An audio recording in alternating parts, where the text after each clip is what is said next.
الحمد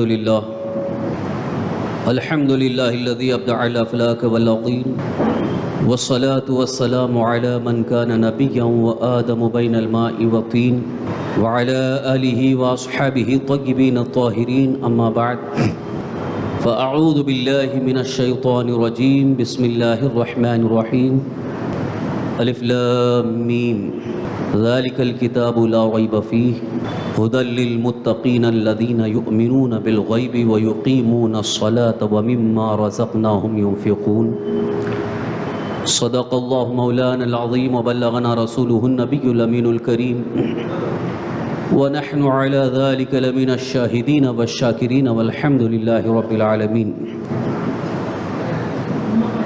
محترم برادران اہل سنت، قابل احترام بزرگوں، دوستوں، عزیز ساتھیوں، السلام علیکم ورحمۃ اللہ وبرکاتہ۔ حصول برکت کے لیے آئیے مراب مل کر بڑے ہی ادب و احترام اور خلوص و محبت کے ساتھ آقائے نامدار، مدینے کے تاجدار، ہم غریبوں کے غم گسار، ارواحنا فداہ جناب محمد الرسول اللہ صلی اللہ تعالی علیہ وآلہ وسلم کی بارگاہ بے کس پناہ میں جھوم جھوم کر باواز بلند درود و سلام کر نذرانہ پیش کرنے پڑھیں۔ اللہم صلی وسلم علی سیدنا مولانا محمد معدن الجود والکرم وعلی آلہ واصحابہ وبارک وسلم صلاۃ و سلام علیک یا رسول اللہ، صلاۃ و سلام علیک یا حبیب اللہ۔ اسلامی سال کا ماہ ربیع الاخر ختم ہوا، جمادی الاولیٰ شروع ہو گیا۔ اسلامی تاریخ کو بھی یاد رکھنا چاہیے۔ ہمارے بہت سارے بھائی اسلامی تاریخ سے بالکل ہی ناواقف رہتے ہیں۔ انگریزی تاریخ یاد رہتی ہے، انگریزی مہینہ یاد رہتا ہے، لیکن ہمارے اسلامی مہینوں کو اکثر لوگ بھول جاتے ہیں۔ اس لیے مہینے بھی یاد رکھیں، دن تاریخ بھی یاد رکھیں، اور خاص طور پر ہمارے اسلامی مہینے اور اسلامی تاریخوں میں جو خاص واقعات ہیں، بزرگوں کی وصال کی تاریخ ہے، انہیں یاد رکھنا ہوگا، کیونکہ ان تواریخ میں ایصال ثواب کی برکتیں الگ حاصل ہوتی ہیں۔ قرآن کریم کی سورہ بقرہ کی ابتدائی آیت میں نے آپ کے سامنے تلاوت کی۔ اللہ تبارک و تعالیٰ کا فرمان ہے، الف لام میم ذالک الکتاب لا ریب فیہ۔ یہ الف لام میم حروف مقطعات میں سے ہے۔ حروف مقطعات قرآن کریم کے اندر وہ حروف جن کا کوئی ترجمہ نہیں کیا گیا، جن کے متعلق کوئی تفسیر نہیں بیان کی گئی، اس کے متعلق تمام مفسرین کا اتفاق یہ ہے کہ اس کا جو ظاہر ہے وہ مراد نہیں، اور جو مراد ہے وہ ظاہر نہیں۔ اللہ تبارک و تعالیٰ نے اپنے کلام مقدس میں کچھ الفاظ، کچھ حروف ایسے رکھے ہیں جو راز میں ہیں، اور وہ راز صرف اللہ بہتر جانتا ہے اور اللہ کے رسول جانتے ہیں۔ انہی میں سے یہ الف لام میم ہے، الف لام را کاف ہا یا عین صاد۔ بعض بزرگوں نے خدا داد علم کی روشنی میں اس کے کچھ مفہوم بیان فرمائے ہیں، لیکن حقیقی معنی اور اس کی حقیقی تفسیر اللہ ہی بہتر جانے۔ اس لیے عام طور پر قرآن کریم کے ترجموں میں ان کا ترجمہ آپ کو نہیں ملے گا، الف لام میم۔ ذالک الکتاب لا ریب فیہ، یہ وہ عظیم الشان کتاب جس میں کوئی شک نہیں۔ ھدی للمتقین، پرہیزگاروں کے لیے ہدایت ہے۔ اب یہاں سے متقین کی تعریف، متقین کی ایک پہچان بڑے ہی واضح انداز میں ذکر کی گئی کہ متقین کون ہیں۔ الذین یؤمنون بالغیب، سب سے پہلی تعریف وہ جو غیب پر ایمان رکھتے ہیں، غیب پر ایمان رکھتے ہیں، بن دیکھے اللہ کو مان لیتے ہیں، اللہ کے رسول پر ایمان لے آتے ہیں، اور جو بھی ایمان سے تعلق رکھنے والی چیزیں ہیں ان سب کو مان لیتے ہیں۔ آج بھی الحمدللہ ہمارا ایمان بالغیب ہے۔ جنت کو ہم نے نہیں دیکھا، مان لیا، کیونکہ اللہ کا فرمان ہے اور اللہ کے رسول کا فرمان ہے، ہم نے مان لیا۔ میدان محشر کو ہم نے نہیں دیکھا، صرف رسول پاک صلی اللہ علیہ وسلم نے ذکر فرما دیا کہ میدان محشر قائم ہوگا، قیامت کا دن ہوگا، ہم نے مان لیا، یہ بھی ایمان بالغیب ہے۔ فرشتوں کا وجود ہے یا نہیں ہم نے کبھی دیکھا نہیں ہے، لیکن ہم نے مان لیا کہ اللہ کے رسول صلی اللہ علیہ وسلم نے فرمایا فرشتوں کا وجود ہے، فرشتوں کو اللہ نے پیدا فرمایا ہے، اللہ کی ایک نوری مخلوق ہے، تو یہ بھی ایمان بالغیب ہے۔ یؤمنون بالغیب، جو غیب پر ایمان رکھتے ہیں، جن کا ایمان ہی غیب پر ہے، الذین یؤمنون بالغیب ویقیمون الصلاۃ، اور نماز قائم رکھتے ہیں، ومما رزقناہم ينفقون، اور ہمارے دیے سے خرچ کرتے ہیں۔ آج کے اس خطاب میں دو چیزوں کی طرف خاص توجہ دلانا چاہوں گا۔ قرآن کریم مکمل ہدایت ہے، اس میں کوئی شک نہیں، اور یہ بندوں کی ہدایت کے لیے ہی اللہ تعالیٰ نے اتارا۔ لیکن پھر اللہ تعالیٰ نے یہ بھی ارشاد فرمایا کس کے لیے ہدایت ہے۔ یوں اگر دیکھا جائے تو قرآن مکمل ہدایت ہے، مگر اس کے ساتھ ساتھ قرآن میں یہ بھی واضح کیا گیا ھدی للمتقین، متقیوں کے لیے ہدایت ہے۔ جو متقی نہیں ہیں ان کے لیے ہدایت ہے یا نہیں، یہ سوال پیدا ہوتا ہے۔ متقی جو نہیں ہیں ان کے لیے قرآن ہدایت ہے یا نہیں ہے؟ متقی نہیں ہیں تو قرآن ان کے لیے ڈائریکٹ بلا واسطہ نہیں، بلکہ کسی نہ کسی واسطے سے، اللہ کے نبی، اللہ کے ولی کے واسطے سے وہ قرآن کے ذریعے ہدایت پا جاتے ہیں، اور بغیر نبی یا بغیر ولی کے واسطے کے قرآن سے وہ ہدایت حاصل نہیں کر سکتے ہیں جو متقی نہیں ہیں۔ قرآن کریم میں ایک مقام پر یوں بھی ارشاد ہوا ھدی للناس، قرآن سارے لوگوں کے لیے ہدایت ہے۔ ہو سکتا ہو کسی کے ذہن میں یہ بات ہو، جب قرآن کے بارے میں اللہ تعالیٰ نے فرمایا ھدی للناس، سارے لوگوں کے لیے ہدایت ہے، تو پھر یہاں پر ھدی للمتقین کیوں فرمایا گیا؟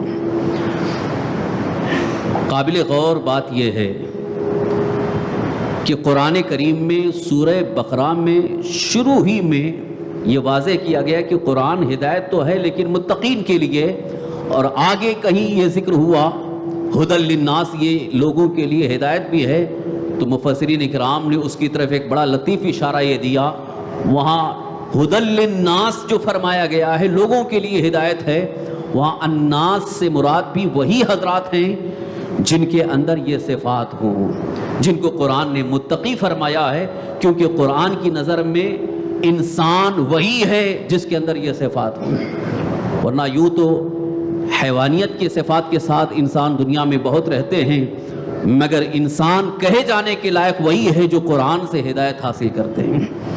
قرآن سے جنہیں ہدایت حاصل ہو جائے وہ انسان کہلانے کے لائق ہیں، اور جنہیں قرآن سے ہدایت ہی نہ مل سکے یا وہ ہدایت حاصل نہ کر سکے، قرآن نے تو انہیں جانوروں سے بھی بدتر فرمایا ہے۔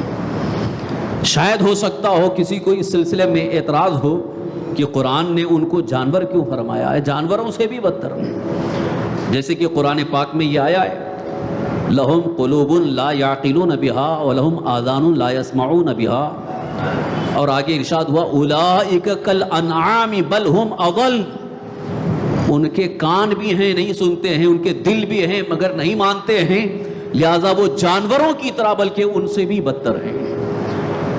تو جو ہدایت حاصل نہ کر سکے، جنہوں نے قرآن سے ہدایت حاصل نہ کی، قرآن کی نظر میں وہ انسان کہلانے کی بھی لائق نہیں ہے، بلکہ وہ جانوروں سے بھی بدتر ہیں۔ اب یہیں سے یہ ظاہر ہو گیا کہ پھر قرآن ہدایت کس کے لیے ہے؟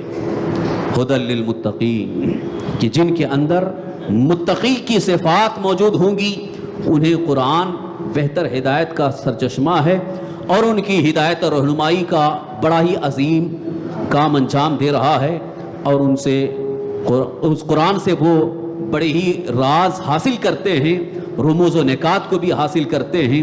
یہی وجہ ہے کہ اب یہ کہنا ضروری ہے کہ قرآن یقیناً متقین کے لیے ہی ہدایت ہے۔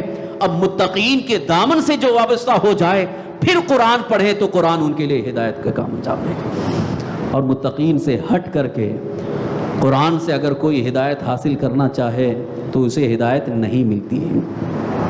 یہ ابتدائی تمہیدی گفتگو کا ایک ماحصل یہ ہے کہ آج بہت سارے لوگ قرآن کے آیات، قرآن کی صورتوں اور قرآن کے احکام پر اعتراض کر رہے ہیں، کچھ سوالات قائم کر رہے ہیں اور طرح طرح کی باتیں بنا رہے ہیں، اور مسلمانوں کو الجھانے کی کوشش کر رہے ہیں کہ جہاد والی آیات ہیں، اس میں یہ ہے، اس میں وہ ہے، لہٰذا ان کو بدل دیا جائے۔ میں یہ کہنا چاہوں گا کہ ان کے ذہن میں جو یہ فطور پیدا ہو رہا ہے اس کی ایک سب سے بڑی وجہ یہ ہے وہ قرآن کو سمجھ نہیں پا رہے ہیں۔ قرآن کو جس دن سمجھ لیں گے وہ یہ کہیں گے واقعی قرآن سے بہتر کوئی کلام ہے ہی نہیں ہے، قرآن سے بہتر کوئی کلام ہے ہی نہیں ہے، قرآن سے بہتر کوئی کتاب ہے ہی نہیں ہے، اس لیے کہ دنیا کی کوئی بھی کتاب کسی بھی بلند سے بلند معیار پر رکھ کر کے اس کو جانچا جائے اور پھر قرآن کو رکھا جائے تو ہر مشین یہی کہے گی کہ قرآن سب سے بہتر کتاب ہے، اس سے بہتر کوئی کتاب نہیں۔ پھر اگر کوئی اعتراض کرتا ہے قرآن کی کسی آیت کے متعلق، اگر وہ اپنی ناسمجھی کا اظہار کرتا ہے تو سمجھ جاؤ کہ اب ان کا معاملہ جانوروں کی طرح ہو گیا ہے، وہ جانوروں سے بھی بدتر ہے، وہ کیا قرآن کو سمجھیں گے۔ میں اپنے تمام مسلمان بھائیوں کو یہ سمجھانا چاہتا ہوں کہ قرآن کے متعلق اگر کوئی اعتراض پیدا کرے، قرآن کے متعلق اگر قرآن کی کسی آیت کے متعلق کوئی شک و شبہ پیدا کرنے کی کوشش کرے تو سمجھ جاؤ یہ اس کی عقل کا قصور ہے، وہ قرآن کا قصور نہیں ہے۔ قرآن کو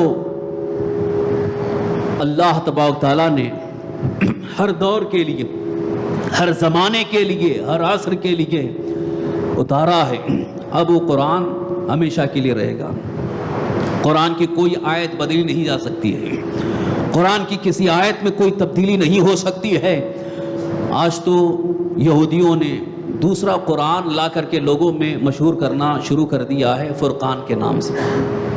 اب یہ دکھانا چاہتے ہیں کہ یہ جو قرآن تھا یہ بہت پہلے یعنی 1500 سال پہلے نازل ہوا تھا، آج کے دور کے تقاضے قرآن پورا نہیں کر رہا ہے، قرآن سے آج کے دور کے تقاضے پورے نہیں ہوتے ہیں، لہٰذا آج کے ماحول کے اعتبار سے، آج کے زمانے کے اعتبار سے نیا قرآن چاہیے۔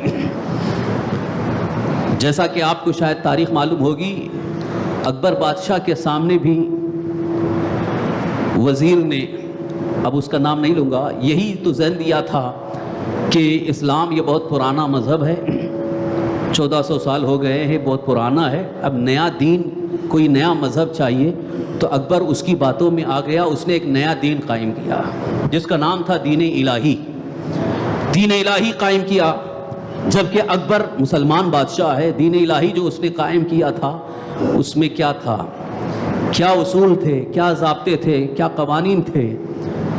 اس کا تو بنیادی اصول یہ تھا کہ کفر و شرک اور ایمان سب کو ملا کر کے لوگوں کو اس پر عمل کا حکم دیا جائے۔ سارے مذاہب کو ملا کر، ساری چیزوں کو ملا کر کے اب آج کے دور کے اعتبار سے جو چیزیں چاہیے اس پر لوگوں کو عمل کا حکم دیا جائے، یہ دین الہی۔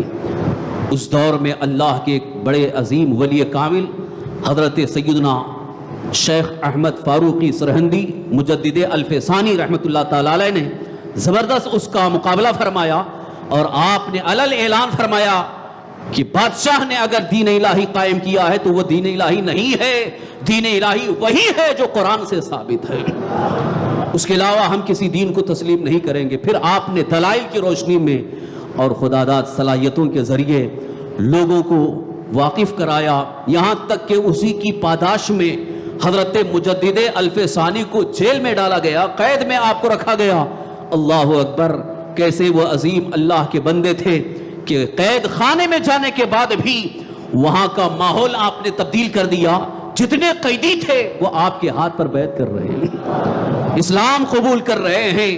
اور عالم یہ ہوا اللہ تعالیٰ نے انہیں ایسی کرامت عطا فرمائی کہ جب اکبر کو یہ پتا چلا کہ حاسدوں نے یہ بتایا کہ وہاں جا کر کے انہوں نے اپنا دین پھیلانا شروع کیا ہے اور آپ کے دین کے خلاف, پھر اس کے بعد آپ کو شیروں کے اور خطرناک درندوں کے قید میں ڈالا گیا تاکہ وہاں جانے کے بعد آپ کو احساس ہو جائے.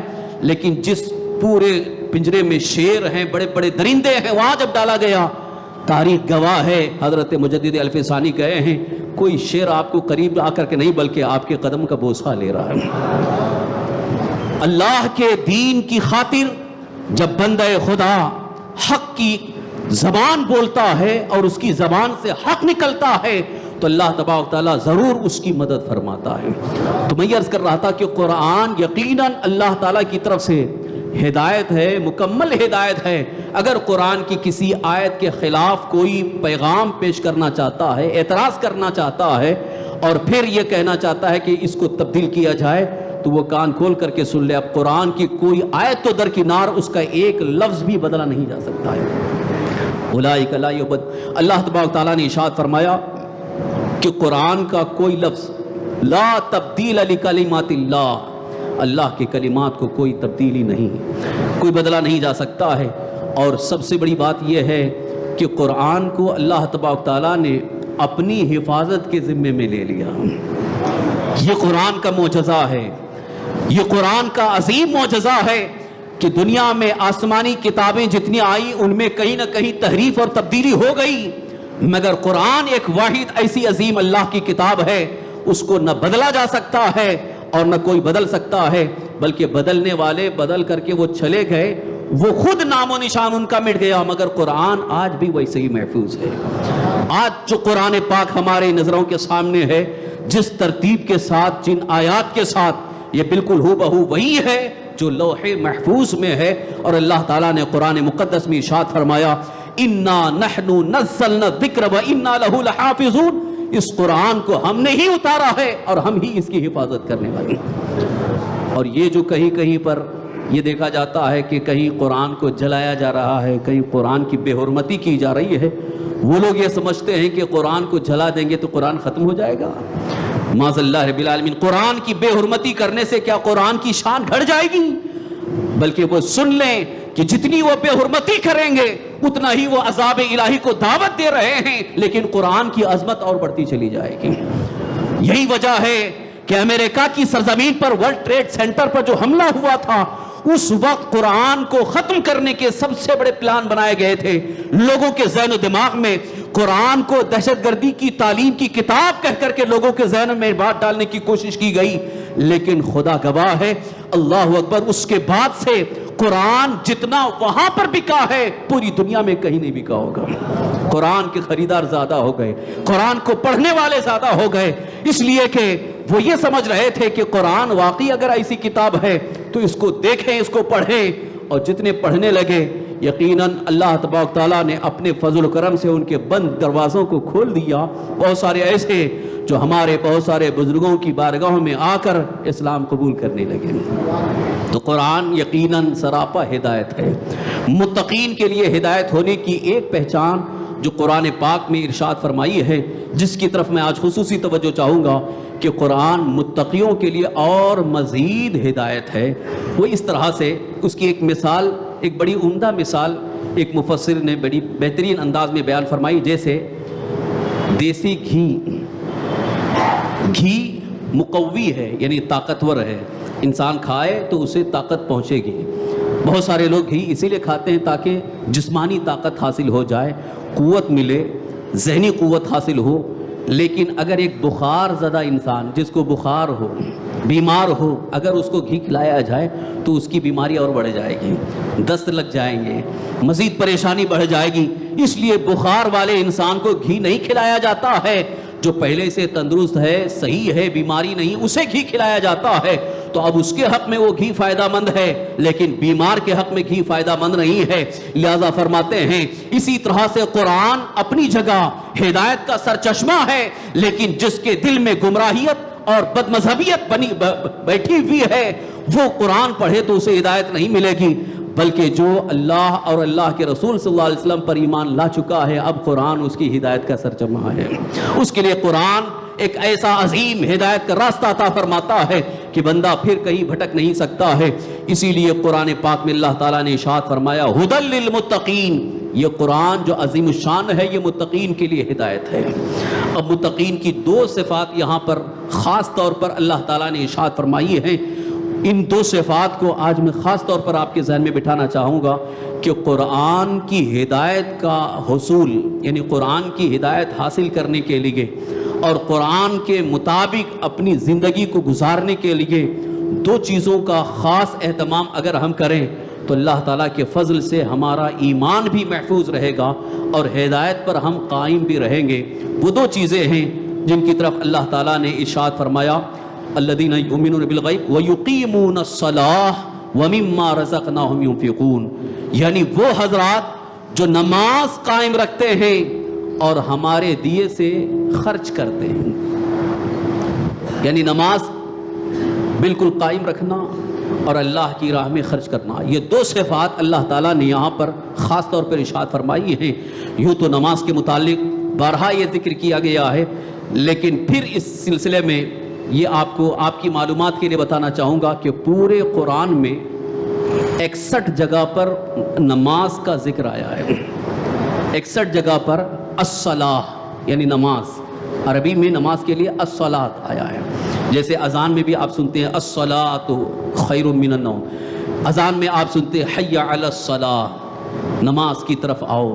تو یہ لفظ الصلاۃ قرآن میں اگر آپ تلاش کریں گے، سرچ کریں گے تو آپ کو ملے گا تقریباً 61 جگہ پر نماز کا ذکر آیا ہے، نماز کی دعوت دی گئی ہے، نماز کی تعلیم دی گئی ہے، نماز کی حفاظت کا حکم دیا گیا ہے اور نماز کے حقوق ادا کرنے کا حکم دیا گیا ہے، نماز کو ایک عظیم فریضہ قرار دیا گیا ہے، نماز کی برکتوں کا تذکرہ ہوا ہے۔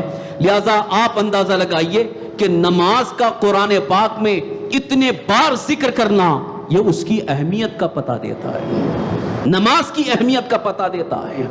اسی لیے قرآن پاک میں ایک مقام پر اللہ تعالیٰ نے یہ بھی ارشاد فرمایا حافظوا علی الصلوات والصلاۃ الوسطی وقوموا للہ قانتین، نمازوں کی حفاظت کرو اور خاص طور پر درمیان والی نماز، خاص طور پر درمیانی والی نماز۔ اکثر مفسرین کرام کا یہ قول ہے کہ یہاں عصر کی نماز مراد ہے۔ نمازوں کی حفاظت کرو اور اللہ کے لیے عاجزی انکساری کے ساتھ کھڑے ہو جاؤ۔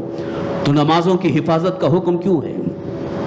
حفاظت نماز یعنی نماز کو اس کے وقت پر ادا کرنا، یہ نماز کی حفاظت ہے۔ نماز کو وقت پر ادا کرنا یہی نماز کی حفاظت ہے، اور اگر جان بوجھ کر بلا عذر شرعی نماز چھوڑ رہے ہیں تو یہ نماز کی حفاظت نہیں ہوئی، بلکہ اس کو کہا جاتا ہے نماز کو ضائع کرنا، اور نماز کو ضائع کرنے والے حدیث پاک میں ہے حضور صلی اللہ علیہ وسلم فرماتے ہیں وہ اللہ کے دشمن ہیں۔ اللہ اکبر! یہ سن کر کے ہی ہمارے بدن کے رونگٹے کھڑے ہو جاتے ہیں کہ اگر اللہ کے حبیب سرور کائنات صلی اللہ علیہ وسلم ارشاد فرما رہے ہیں، جیسا کہ حدیث پاک میں ہے، حضور ارشاد فرماتے ہیں اور یہ حدیث قدسی ہے، اللہ سے آپ روایت کر رہے ہیں، فرمان خداوندی ہے کہ جس نے 3 چیزوں کو قائم رکھا، جس نے 3 چیزوں کی حفاظت کی وہ میرا ولی ہے، اور جس نے ان 3 چیزوں کو ضائع کیا وہ میرا دشمن ہے۔ یہ حدیث المعجم للطبرانی میں ہے۔ حضور اکرم صلی اللہ علیہ وسلم ارشاد فرما رہے ہیں، اللہ تعالیٰ کا فرمان ہے کہ جو 3 چیزوں کی حفاظت کرے وہ میرا ولی ہے، اور جو 3 چیزوں کو ضائع کرے وہ میرا ولی نہیں، میرا دشمن ہے۔ ان میں 3 چیزیں کون سی ہیں؟ صحابہ اکرام نے عرض کیا تو حضور اکرم صلی اللہ علیہ وسلم ارشاد فرماتے، اللہ تعالیٰ فرماتا ہے نماز، روزہ، غسل جنابت۔ نماز، روزہ، غسل جنابت، یہ 3 چیزوں کی حفاظت کا حکم کیوں دیا؟ حضور اکرم صلی اللہ علیہ وسلم فرماتے ہیں ایک تو نماز جس کو ہم سب جانتے ہیں کہ ہر مسلمان، عاقل بالغ مسلمان مرد و عورت پر فرض ہے، جو 5 وقتہ فرض ہے یہ تو ادا کرنا ہی ہے، اور اگر ان کو وقتوں پر ادا نہ کریں گے تو یہ نماز کو ضائع کرنا ہوا۔ حضور اکرم صلی اللہ علیہ وسلم نے بھی اس کو ضائع کرنا فرمایا، اور قرآن میں بھی اس کو ضائع کرنا فرمایا گیا کہ جو وقت پر ادا نہ کریں ان کے متعلق قرآن پاک میں اللہ تعالیٰ نے یہ بھی ارشاد فرمایا فَسَوْفَ يَلْقَوْنَ غَيًّا، فخلف من بعدهم خلف اضاعوا الصلاة واتبعوا الشهوات فسوف يلقون غیا، کہ ان کے بعد کچھ ایسی قوم آئی جنہوں نے نمازوں کو ضائع کیا اور خواہشات کی پیروی کی، وہ عنقریب مقام غی میں پہنچیں گے۔ جہنم کی ایک وادی ہے، جہنم کے اندر ایک بہت بڑا گڈھا ہے جس کو قرآن میں غی فرمایا گیا۔ جہنم جس سے روزانہ 70 مرتبہ پناہ مانگتی ہے، اس میں اس پہ نمازی کو ڈالا جائے گا جنہوں نے نمازوں کو وقت پر ادا نہیں کیا، نمازوں کو ضائع کیا۔ اور سرکار دو عالم صلی اللہ علیہ وسلم کی حدیث پاک کی روشنی میں روزہ، یعنی جو رمضان شریف کا روزہ ہے، اس کی بھی محافظت، یعنی اس کو بھی قائم رکھنا یہ بھی ضروری ہے۔ اور غسل جنابت، یعنی اگر ناپاک ہو جائے تو فوراً غسل کر لینا یہ بھی ضروری ہے۔ 3 چیزوں کی محافظت۔ حضور صلی اللہ علیہ وسلم کی حدیث میں حضور فرماتے ہیں کہ اللہ تعالیٰ کا ارشاد ہے، جس نے ان 3 چیزوں کو محفوظ رکھا وہ میرا ولی ہو جائے گا۔ نمازوں کی حفاظت، روزے کی حفاظت اور غسل جنابت، یعنی ناپاک نہ رہے۔ جیسے اگر رات میں احتلام ہو گیا، بیوی سے قربت ہو گئی، اب اسی ناپاکی کی حالت میں گھوم پھر رہا ہے، کاروبار کر رہا ہے اور ادھر ادھر اپنے کاموں میں مصروف ہے، غسل نہیں کر رہا ہے، تو یہ اللہ کو پسند نہیں ہے۔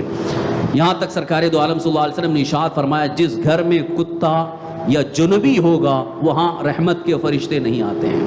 جنبی کون؟ وہی جس پر غسل فرض ہو گیا ہے، حالت جنابت میں ہے، ناپاکی کی حالت میں ہے۔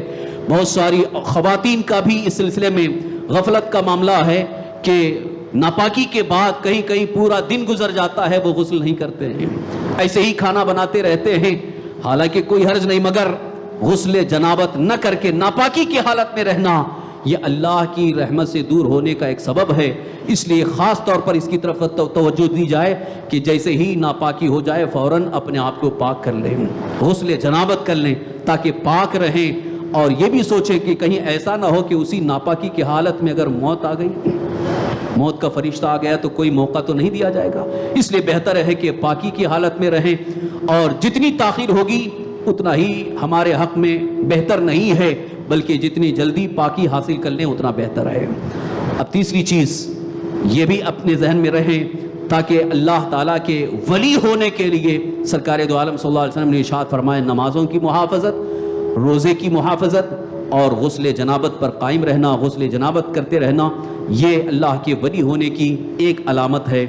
اور آگے سرکار دو عالم صلی اللہ علیہ وسلم نے ارشاد فرمایا کہ اگر ان تینوں کا اہتمام نہیں کرتا ہے، حفاظت نہیں کرتا ہے، تو اللہ تبارک تعالیٰ کو وہ پسند نہیں ہے۔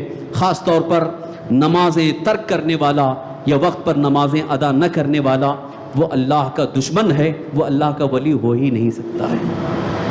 وَمِمَّا رَزَقْنَاهُمْ يُنْفِقُونَ، دوسری صفت اللہ تبارک تعالیٰ نے ارشاد فرمایا کہ قرآن ہدایت ہے متقیوں کے لیے جو ایمان بالغیب رکھتے ہیں اور نماز قائم رکھتے ہیں اور ہمارے دیے سے خرچ کرتے ہیں، یعنی ہم نے جو کچھ عطا کیا اس کو ہماری راہ میں خرچ کرتے ہیں۔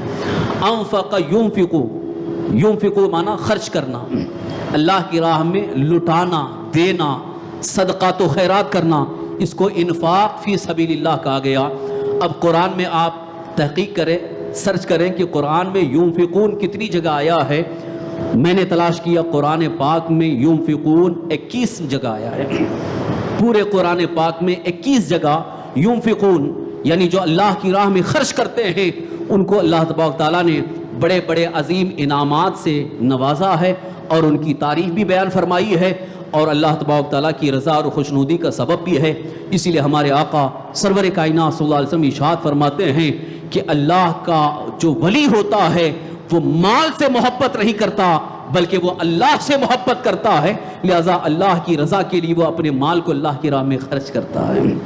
تو یہ انفاق فی سبیل اللہ، یہ نماز قائم رکھنا اور اللہ کی راہ میں خرچ کرنا، یہ 2 عظیم صفات ہیں متقیوں کی، اللہ والوں کی صفات ہیں، لہذا یہ بھی ہمارے اندر پائی جانی چاہیے تاکہ ہم ایمان پر قائم رہیں اور ہدایت پر قائم رہیں۔ اور یہ جو قرآن میں اللہ تعالیٰ نے شروع میں ارشاد فرمایا کہ متقیوں کے لیے ہدایت ہے، صوفیاء کرام فرماتے ہیں متقیوں کی ایک پہچان یہ بھی ہے وہ نماز قائم رکھتے ہیں اور اللہ کی راہ میں خوب خرچ کرتے ہیں۔ اور اللہ کی راہ میں خرچ کرنے کے متعدد فضائل کتب احادیث میں اور صوفیاء کرام کی تحریروں میں موجود ہیں. انشاءاللہ پھر وقت ملا تو تفصیل کے ساتھ عرض کروں گا.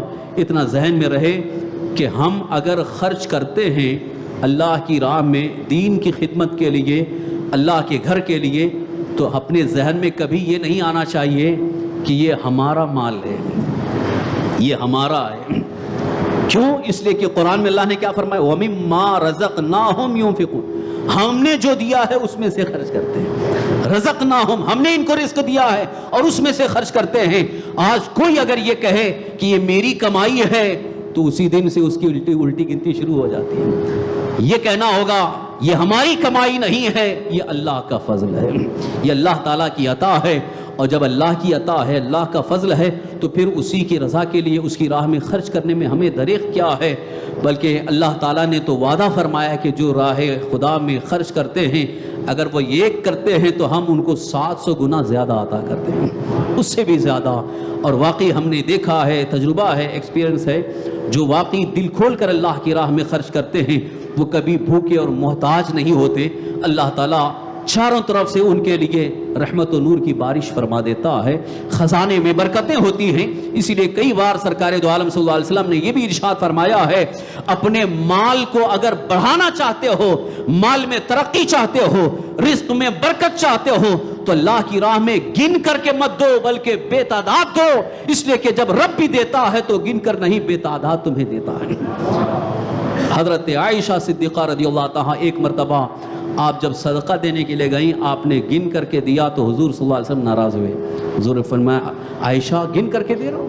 وہ رب تو ہمیں بے حساب دیتا ہے، گن کے دینے کے نہیں بلکہ لٹاؤ اور وہ دینا ہمارا اللہ کی بارگاہ میں مقبول ہو جائے تو پھر اس کا کئی گنا بے تعداد بے حساب اللہ تعالیٰ عطا فرماتا ہے. لہذا راہ مولا میں خرچ کا جذبہ بھی ہمارے اندر رہے تاکہ اس کا بھرپور فائدہ، اس کی برکتیں ہمیں زندگی میں بھی حاصل ہوں گی اور ہماری آنے والی نسلوں تک اس کی برکتیں ملتی رہیں گی. اللہ تعالی ہم سب کو ایمان پر استقامت عطا فرمائے، ہدایت پر قائم رکھے اور تمام گناہوں برائیوں سے اللہ ہم سب کو محفوظ رکھے اور اسی کی رضا کے مطابق اس کی راہ میں خرچ کی توفیق عطا فرمائے. وما علینا الا البلاغ المبین. وآخر دعوانا الحمدللہ رب العالمین.